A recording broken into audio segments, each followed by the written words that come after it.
Mercantile bank অর্থনীতির খবর।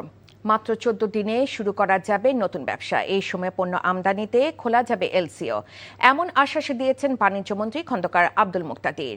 বিকেলে রাজধানী উত্তরায় তৈরি পোশাক রপ্তানিকারকদের সংগঠন বিজিএমইএ অনুষ্ঠানে মন্ত্রী বলেন, বর্তমানে কোম্পানি নিবন্ধন করতে সময় লাগে গড়ে 355 দিন। তিনি জানান, ব্যবসায়ীদের হয়রানি কমাতে 6 থেকে 7 সংস্থার আলাদা আলাদা পরিদর্শনের পরিবর্তে আগামীতে যৌথ পরিদর্শনে উদ্যোগ নেওয়া হবে। এছাড়া ব্যবসা শুরু করা বা বন্ধ করার প্রক্রিয়া সিঙ্গাপুর মডেলে এক জায়গায় করা যাবে বলেও জানান বাণিজ্যমন্ত্রী। বলেন, আমদানি রপ্তানি সহজ করতে চট্টগ্রাম বন্দর আধুনিকায়নের পাশাপাশি জ্বালানি সংকট নিরসনেও উদ্যোগ নেওয়া হচ্ছে।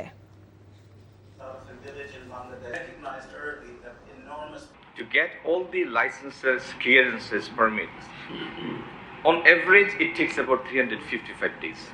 We have chalked out a pattern, chalked out a pathway where a company, after registering, 14 days after registering, will be able to take its IRC and will be able to open LCs for importing machinery.